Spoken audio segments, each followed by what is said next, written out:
trabalhou na preparação das barracas, na música, enfim, o Sr. irmão Kennedy com a sua equipe vieram mais cedo, estiveram aí, o meu filho Pedro ajudou e mais alguns, o Cláudio estava aí, em mangas de camisa, estava muito frio, o Cláudio, que é brasileiro, não sei como é que ele aguenta andar com frio daqueles de mangas de camisa. Eu perguntei a ele, não tens frio? Ele disse que tinha, mas não vestia um casaco. Eu não entendo. Mas tudo bem, graças a Deus. Ele foi esquentado pela ação do Espírito Santo na vida dele. Graças a Deus, mais uma vez, toda a honra, toda a glória seja dada para o Senhor nosso Deus. Meus amados irmãos, nós estamos aqui na presença desta mesa bonita que foi preparada pelas nossas irmãs e, naturalmente, que esta mesa que tem o pão, tem o cálice, fala exatamente do corpo e do sangue do Senhor Jesus Cristo. E nós já estamos celebrando ao Senhor, já se falou aqui muito de Cristo, de Jesus, que é o nosso Salvador, é a razão de nós termos vida e vida com abundância, é o Senhor Jesus Cristo. E nós queremos continuar a exaltar o nome de Jesus. E a mensagem que eu vou pregar esta tarde ou noite, ainda está de dia, ela é intitulada O Valor da Morte de Cristo. Meus amados irmãos, a morte, a nível do homem, da mulher, do humano, ela não tem valor, ou tem? A morte do humano tem valor? Tem algum valor? Não tem.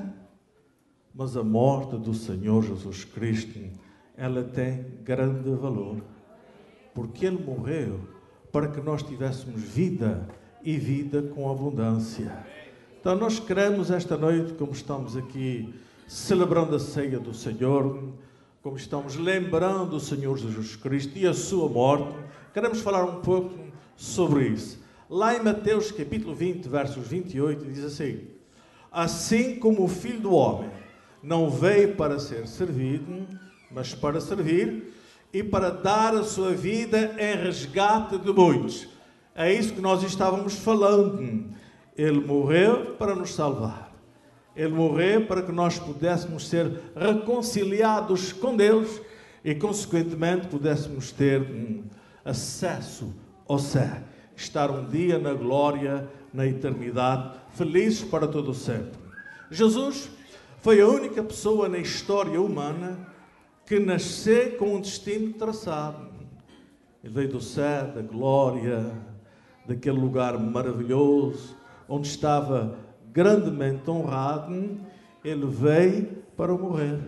Morrer na cruz pela humanidade.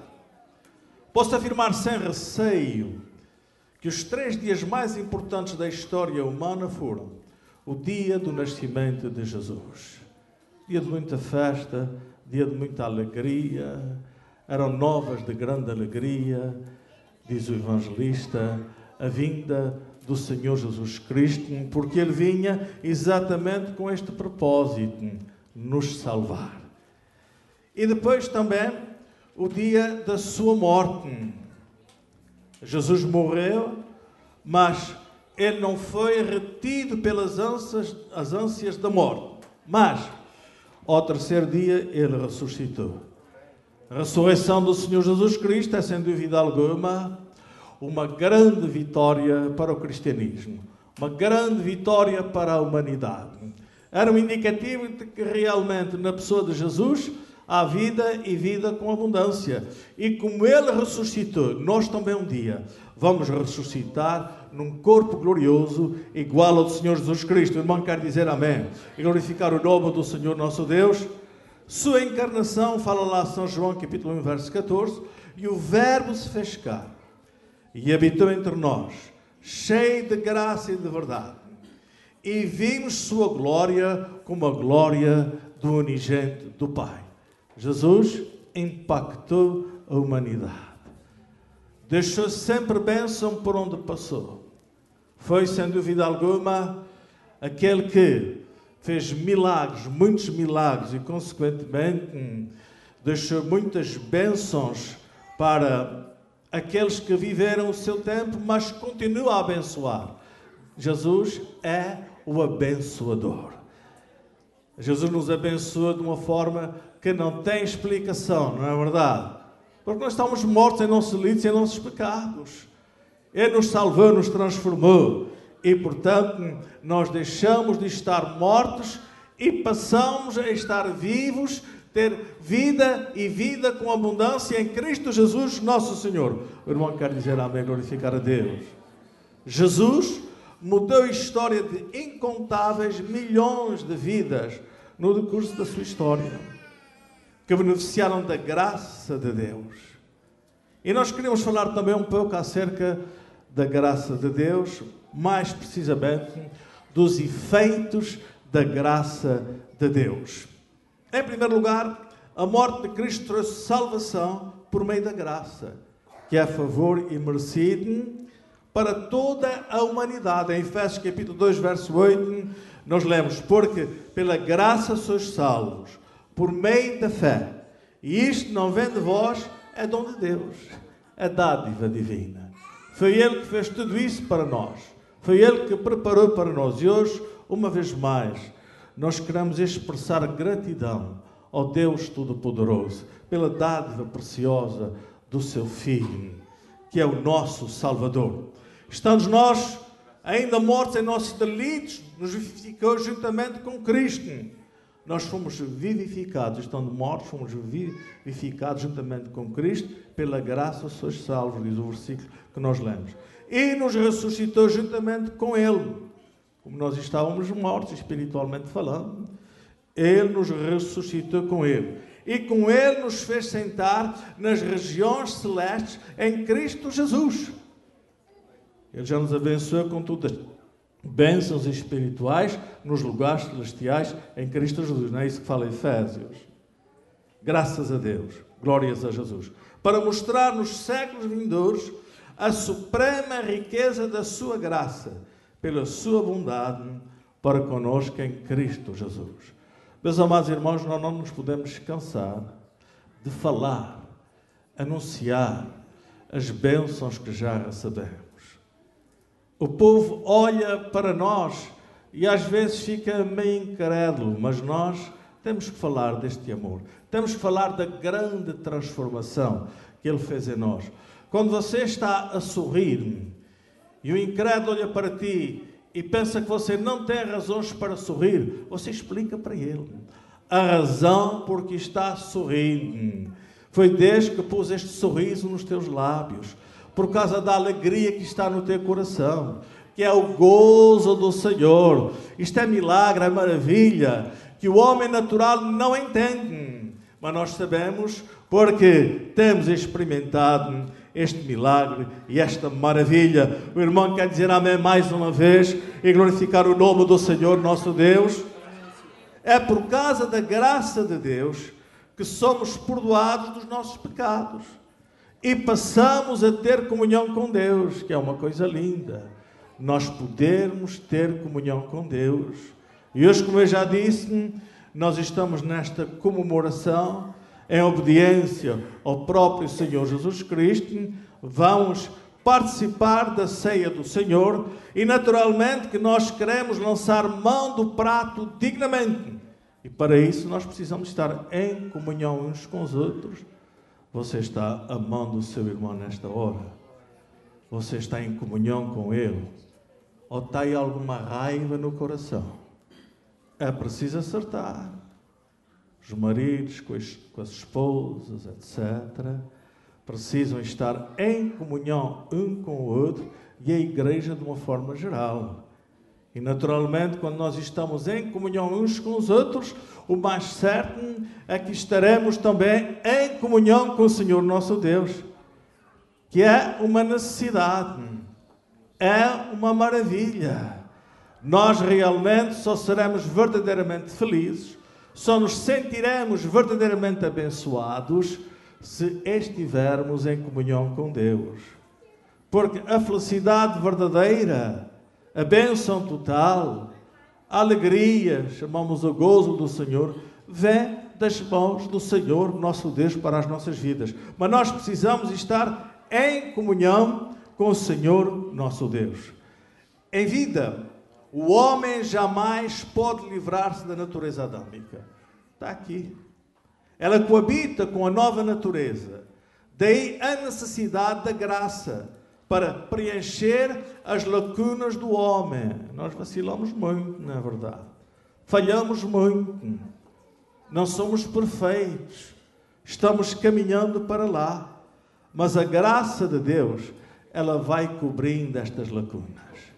E você reconhece as suas faltas, você reconhece as suas imperfeições, até maldades, e pede perdão a Deus, sinceramente, do fundo do seu coração.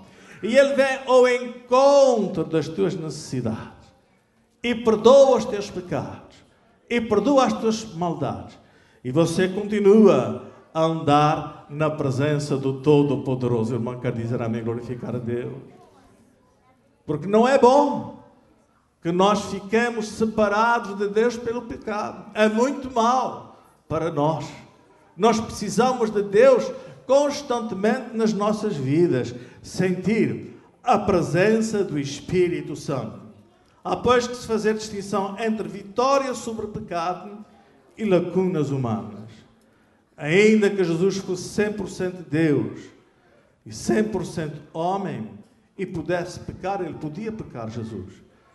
Ele não foi achado em momento algum pelo pecado. Porque ele não foi afetado pela natureza adâmica.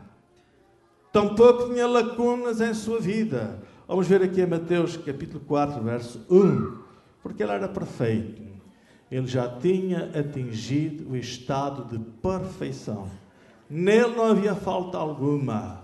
Nele não havia imperfeição alguma. Mateus capítulo 4, verso 1, diz assim: então foi conduzido Jesus pelo Espírito ao deserto, para ser tentado pelo diabo. Ele foi provado de toda a maneira, mas em tudo saiu mais do que vencedor. Hebreus capítulo 2, verso 8 diz: porque naquilo que ele mesmo, sendo tentado, padecer, pôde socorrer os que são tentados. Jesus não é alguém que não tenha experiência. Ele tem experiência do bem, do mal, de todas as coisas. E naturalmente que ele tem os segredos para nós podermos vencer o pecado, a maldade, e sermos mais do que vencedores em Cristo Jesus, nosso Senhor. É por isso que ele nos pode ajudar. E nós temos que procurar sempre a sua ajuda. Muitas vezes eu dou por mim pedindo misericórdia a Deus. Porque às vezes são tantas as responsabilidades, são tantos os problemas, que eu me sinto incapaz. E clamo pela misericórdia de Deus, pela sua ajuda, pela direção do Espírito Santo, pela sua força. E Ele nunca me falhou e não te falhará também. Ele vem sempre ao nosso encontro e nos confunde da forma que Ele resolve os nossos problemas, quando nós nos colocamos incondicionalmente nas mãos do Todo-Poderoso. Irmão, quero dizer amém mais uma vez. Glorificar ao Senhor. Em Hebreus 4,15 diz assim: porque não temos um sumo sacerdote que não possa compadecer-se das nossas fraquezas. Porém, um que, como nós, em tudo foi tentado, mas sem pecado. Que maravilha, que bênção. O nosso Senhor, o Senhor Jesus Cristo, Ele tem grande valor. O Senhor Jesus Cristo, como eu já disse, Ele é perfeito, Ele é santo, Ele é imaculado. É por isso que é com alegria me submeto ao senhorio do Senhor Jesus Cristo, porque Ele vai cuidar de mim direitinho, Ele me ama. Maravilha, que bênção é nós termos um Deus todo-poderoso, Senhor dos céus e da terra, o Criador, o onipotente, o onipresente, o onisciente, mas que nos ama muito. É um Deus que realmente promete e pode cumprir as suas promessas. Nós às vezes prometemos e falhamos. Porquê? Porque nós não somos todos poderosos. Às vezes a gente pensa que vai conseguir e vai ter para dar, seja aos nossos filhos, seja familiares ou até amigos, mas chega um momento crucial, não temos e falhamos, não é verdade? Quantas vezes as pessoas, elas dizem assim: olha, presta-me $500 que eu te vou pagar no dia tal. Dia tal, tu vais ter o teu dinheiro. Chega o dia tal e não paga nada. Não é verdade? Porque não tinha. Falhou. É preferível não marcar datas do que marcar datas e falhar. Não é verdade? Graças a Deus. Glórias a Jesus. A palavra do homem é muito importante aos olhos do Senhor nosso Deus.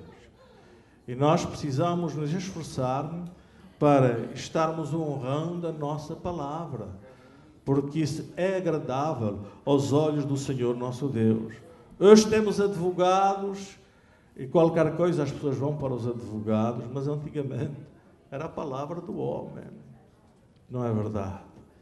Aí nós nos fomos corrompendo, nós fomos mudando com o passar dos muitos anos e agora é assim. É triste que às vezes os próprios crentes levem outros crentes para a justiça, para o tribunal. E é antibíblico, não é bíblico, não é verdade? É isso que a palavra de Deus nos ensina.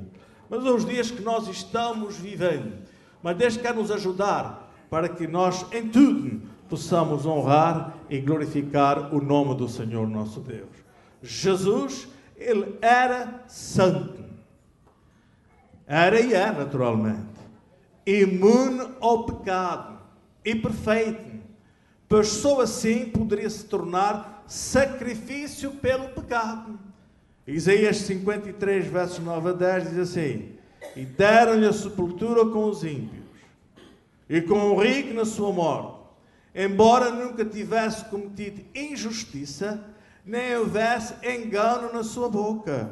Nós precisamos cada vez mais imitar o Senhor Jesus Cristo. Mas sabem que esses princípios aqui que nós estamos falando, de deixar o pecado, de sermos perdoados os nossos pecados, de sermos homens e mulheres de palavra, de não andarmos cometendo injustiças, maldades, etc.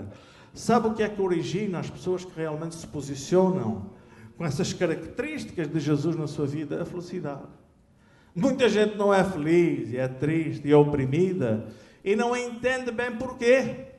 É porque está falhando nessas áreas. Por isso que Deus sempre está nos orientando e nos dando uma chamada de atenção e falando connosco estas coisas para nós podermos realmente santificar as nossas vidas, termos um compromisso com Deus, não sermos mentirosos, termos um compromisso com a verdade, porque Deus quer a nossa felicidade, Deus quer o nosso bem-estar, Deus quer o nosso progresso. E Ele vai nos ajudar quando nós realmente nos posicionamos diante dEle com estas características maravilhosas e gloriosas que até são divinas. Todavia, foi da vontade do Senhor esmagar o Senhor Jesus Cristo, que não tinha pecado, que era santo, que era perfeito, fazendo-o enfermar quando Ele se puser como oferta pelo pecado. Verá a sua posteridade, prolongará os seus dias, e a vontade do Senhor prosperará nas suas mãos. Ele se fez pecado por nós e sofreu aquele castigo tão terrível. Nós precisamos, sem dúvida alguma, de pensarmos nos sofrimentos do Senhor Jesus Cristo. Aquilo que Ele sofreu e por que foi que Ele sofreu. E agradecemos ao Senhor dos céus e da terra, porque foi por cada um de nós que Ele sofreu coisas tão terríveis, tão dolorosas, tão custosas, digamos assim. O Senhor Jesus Cristo, o nosso Salvador. A morte de Jesus trouxe cura espiritual e física. Não é isso verdade? Pelas suas pisaduras nós não fomos sarados. Em Mateus capítulo 18, versos 8 a 9 diz assim: se pois a tua mão ou o teu pé te fizer tropeçar, corta-o, lança de ti. Melhor te é entrar na vida aleijado, ou coxo, do que tendo 2 mãos ou 2 pés, ser lançado no forno eterno. E se o teu olho te fizer tropeçar, arranca-o e lança de ti. Melhor é entrar na vida com um só olho do que, tendo 2 olhos, ser lançado no inferno. O que Deus está falando para as nossas vidas aqui nestes versículos é que tudo aquilo que nos está atrapalhando para nós termos uma comunhão maior com o Senhor nosso Deus, às vezes coisas até que nos são úteis, que nós pensamos que nos são úteis, tem que deixar para termos uma comunhão maior com o Senhor nosso Deus e servirmos o Deus Todo-Poderoso com mais eficiência. O irmão quer dizer amém, glorificar a Deus. 1 Pedro capítulo 2, verso 24, nós lemos: levando Ele mesmo os nossos pecados em seu corpo, sobre o madeiro, para que, mortos para os pecados, pudéssemos viver para a justiça, que é o próprio Senhor Jesus Cristo, e pelas suas feridas fôssemos sarados. Mateus capítulo 18, verso 8 a 9, visa mais a alma do homem, selado espiritual, enquanto 1 Pedro capítulo 2, verso 24, fala da cura do corpo. Deus cura as nossas enfermidades. Eu creio nisto de todo o meu coração e já vi Deus atuando na minha vida nesta área e na vida da minha família também. E já vi Deus atuando nesta área também no seio da nossa igreja e na igreja de uma forma geral. Contudo, Jesus previne que se os órgãos físicos, pé, mão, olho, forem impedimento para a salvação, ele deve priorizar a sua alma, que, por ser eterna, é de valor superior ao corpo mortal, alma e espírito. Porém, na ótica de Deus, não há nada mais importante aos olhos de Deus do que realmente a nossa alma. Ele quer a nossa alma. E, naturalmente, que mais importante sabemos que é a nossa salvação e a regeneração da criação. Daí nós termos um papel importante, um papel importantíssimo diante do Senhor nosso Deus. Primeiro, nós buscarmos a nossa salvação, nós nos convertermos ao Senhor nosso Deus, nós deixarmos tudo aquilo que não agrada ao Todo-Poderoso e depois começar a trabalhar no sentido de que outros, muitos, possam vir ao conhecimento da palavra de Deus e sejam salvos. Então vamos, meus amados irmãos, ficar mais ativos nesta área. As nossas orações, orando pelos perdidos, orando por aqueles que não têm salvação e fazendo também a nossa parte, falando a palavra de Deus, entregando folhetos, fazendo tudo quanto está ao nosso alcance para que as almas sejam alcançadas e sejam salvas. Então, lá em Efésios capítulo 2, verso 1, fala um pouco acerca daquele aspecto de Jesus trazendo vida espiritual e abundante, a alegria da salvação, o gozo do Senhor. Diz assim, em Efésios capítulo 2, verso 1, Ele vos vivificou.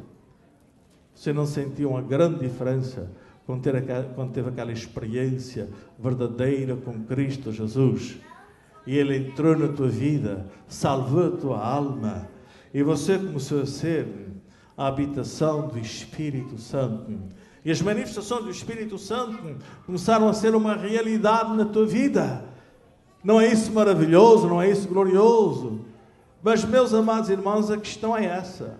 É que nós fomos vivificados em Jesus Cristo, estando mortos nos nossos delitos e nossos pecados, mas esta vivificação, ela não tem uma duração eterna. Você precisa continuar a se relacionar com Deus. Você precisa continuar a andar na presença de Deus. Nos momentos mais críticos da tua vida, quando você está em baixo, quando você está abatido, quando você espiritualmente não está forte, aí você busca o Senhor, clama pelo Senhor, com oração, com louvor, com adoração, e Ele vai continuar a vivificar a tua vida. Porque nós somos seres humanos, ainda temos esta natureza adâmica também. E às vezes estamos num patamar mais alto, outras vezes mais baixo, e nós precisamos sempre ser renovados pelo Senhor Jesus Cristo, vivificados pelo Senhor Jesus Cristo. Lá em São João, capítulo 10, verso 10, diz: o ladrão não vem senão para roubar, matar e destruir. Diz Jesus: eu vim para que tenham vida e a tenham a abundância. Não é dizer, bom, já sou salvo, está tudo bem, vou para o céu, mas Deus quer que a gente possa viver uma vida abundante nele, cheios de alegria, cheios de contentamento, com aquele desejo profundo do nosso coração de propagar as boas novas da salvação, de estarmos ativos no serviço do Senhor, querer ter o Espírito Santo sempre atuando na nossa vida. David dizia: ó Deus, não retires de mim a alegria da tua salvação. Era a coisa mais importante para Davi. Davi era um homem rico, era rei, tinha servos e servas, cavalos e cavaleiros, etc. Tudo aquilo que ele precisava em termos materiais ele tinha. Mas o mais importante para ele não eram estas coisas de ordem material, mas era a alegria da sua salvação. Meus amados irmãos, eu já falei aqui algumas vezes, eu me repito muitas as vezes, mas não é por não ter o que dizer, é por vezes, é porque são coisas importantes que a gente gosta de repetir e gosta de falar. Os irmãos sabem que há um tempo na nossa vida que nós realmente precisamos da ajuda dos membros da igreja, daqueles que fazem discipulado, daqueles que ministram a palavra de Deus, daqueles que têm o amor de Deus no seu coração e têm um cuidado pelas almas. Mas chega uma altura que você tem que caminhar sozinho, digo eu, é você e Deus. Se você é um servo de Deus, se anda na presença de Deus, você nunca está sozinho. Deus sempre está contigo na pessoa do seu Espírito Santo. Mas o que eu me refiro aqui é você não estar sempre à espera do empurrão do João, do empurrão do Manuel, do empurrão daquele.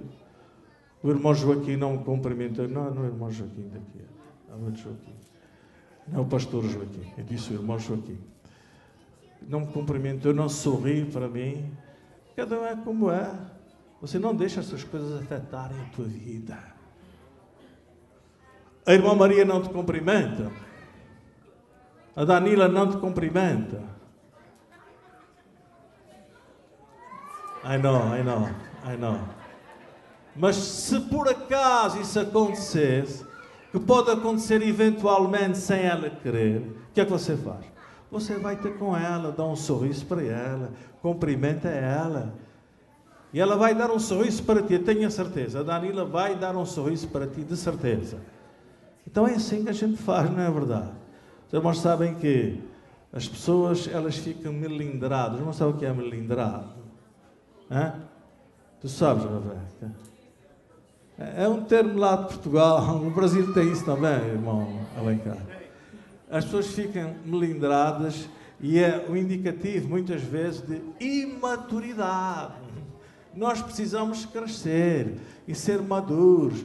Às vezes a gente pensa uma coisa e não é nada daquilo. Só porque o irmão não sorriu para nós, ou talvez não cumprimentou, porque não nos viu, a gente já pensa que ele não gosta de nós. E é uma coisa errada. E é do inimigo das nossas almas. Então, meus amados irmãos, certas coisas nós não podemos levar muito a sério. É por isso que eu estou dizendo que chega uma determinada altura, é você e Deus. Você está mais para consolar os outros, para sorrir para os outros, para ser agradável, para cumprimentar, do que os outros para ti. Amém, irmãos? E se nós fizermos assim, a nossa igreja, garanto aos irmãos, que a nossa igreja vai ficar muito melhor. A nossa igreja vai ser mais abençoada. Não vai haver chatices, não vai haver raízes de amargura no coração. Não é verdade, irmã Carla? A irmã sorri para toda a gente. E se eles não sorriam para si, a irmã fica chateada. Eu creio nisso que a irmã está dizendo. Que a irmã realmente não fica chateada. Porque a irmã já tem uma certa maturidade espiritual. Agora, se a Débora não sorri para si, isso aí já é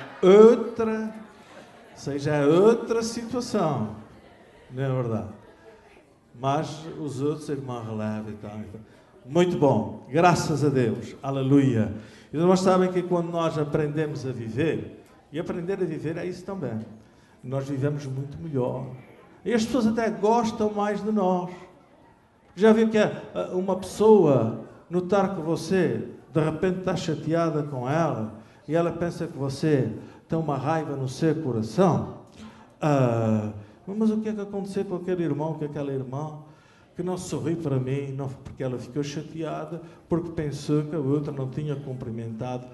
Já teve pessoas falando comigo, falar para mim, disseram, olha, o irmão, não sei o que aconteceu, o irmão falando tal, não cumprimentou, não está sorrindo para mim, etc. E a gente tem que fazer uma ginástica tão grande, não é verdade, para animar aquela pessoa e para normalizar a situação. Mas nós somos crentes em Jesus, nós somos salvos. No mundo isso acontece com muita frequência, lá no homem natural, mas entre nós não pode acontecer, e nós estamos alegres e felizes, e eu creio que esta noite está tudo sem raiz de amargura no coração. Amém, irmão? Está alguém com raiz de amargura no coração? Não está, não é verdade, irmão Fernando? O irmão Wagner não veio. Está trabalhando. Ele trabalha muito e ganha pouco, não é? Graças a Deus. Glórias a Jesus. Segundo a palavra de Deus, existem dois tipos de vida. É a vida espiritual, que o homem natural não entende essa vida espiritual, e é a vida física. Há alguns que estão vivendo fisicamente, e às vezes estão vivendo abundantemente, mas espiritualmente falando estão mortos em seus delitos e em seus pecados.